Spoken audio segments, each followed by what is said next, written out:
Ay guys, kumbawa, sino dito yung mahilig sa gulay? Vegetarian, yung tipong hindi mawawala yung pakbet sa menu nila. Well, that's me. Wala nga akong pinipiling gulay. Halos lahat yata kinakain ko. Ganito yata talaga kasi nakasanayan ko na mula pa nung bata pa ako. Kaya tara, sama muna kayo sa cooking trip ko at ikukwento ko na rin sa inyo kung ano ba yung mga nangyari sa akin netong mga nakaraan. Pero bago pa natin umpisahan yan, by the way, ako nga pala si Joel, TITP dito sa Japan. Let's go! Sa mga naunang video ko, nabanggit ko na rin siguro na ang tatay ko nga ay Bisaya at ang nanay ko naman ay Ilocano. So isa lang ang ibig sabihin, may dugo nga tayong probinsyano, kaya yun, meron din tayong pagkakusinero. Teka, anong connect nun? So syempre, bago tayo makagala, kailangan muna natin magsipag-sibagan. Kaya ito, nagtrabaho muna ako. Panggap muna tayo masipag sa araw na to.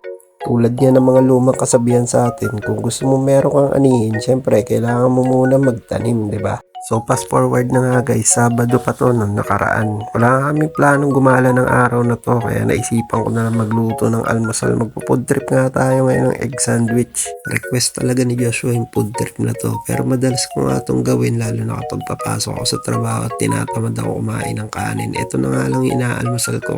Bukod kasi sa mabilis lang siyang gawin, mabigat pa sa tiyan at hindi ka basta-basta gugutumin. Pero hindi pa nga ako tapos magluto nito, biglaan na may tumawag sa atin na kaibigan natin. At yun nga, nagyaya siya magpunta ng dagat. So, paano yan? Gagala tayo. Tara, sama ko muna kayo guys. Saktong-sakto at mainit na nga rin ang panahon dito sa Japan natin. Kaya yun, masarap din talaga magpunta ng dagat. At ang kinaganda lang nito, meron na nga kotse yung kasama natin na Vietnamese. Kaya yun, gala muna tayo for today's video. Pero bago yun, kwento ko muna sa inyo ng mabilisan. So bali yung senpai ko nga ay nag-aral para magkaroon ng lisensya, kaya yun nagkaroon siya ng sasakyan. Pero hindi basta-basta ganun yun dahil nagbayad siya ng sanjumang 30 lapad guys, at kung i-convert nyo nga yun sa pera natin, medyo may kalakihan nga talaga.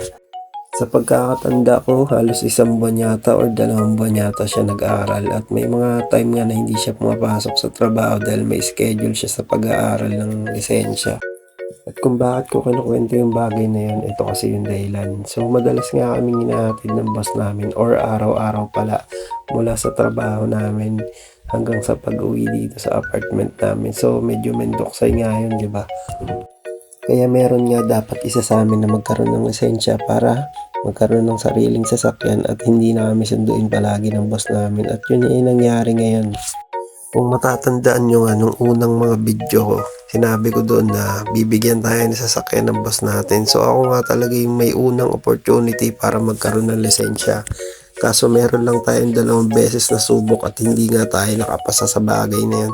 Medyo mahirap nga kasi mag-take ng exam dito, lalo na kung change license ka lang, at yun yung nangyari sa atin. Medyo nahirapan nga tayo sa actual.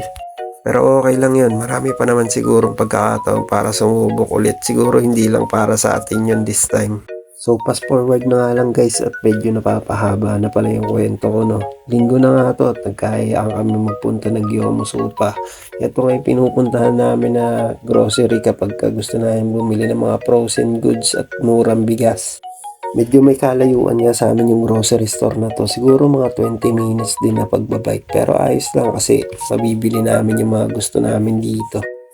So dito nga nakabili ako ng frozen chicken na 2 kilo na siya, pero nagkakahalaga lang ng yen. Kaya yun, kinuha na natin yan guys. At bumili nga rin pala ako ng condensed milk kasi nga gusto ko nga talagang gumawa ng avocado. Dito na nga rin ako namili ng kamatis kasi nga medyo mura dito. So bali sa kabuuan ay gumastos nga tayo ng 4,000 yen or yung yen. Pero okay na rin yun kasi 1 buwan ulit bago tayo bumalik dito. Medyo matagal-tagal na nga yun. So bali hanggang dito na nga lang guys, kita-kita na lang tayo sa susunod na upload ko. At kung gusto nyo nga makapunta dito sa Japan, ito ang aking agency at ang aking school. Nandito na rin ang mga taong kailangan nyong hanapin para makapunta kayo dito sa Japan. Di kayo made, sayonara, soshitigo, shijo, arigatou gozaimashita.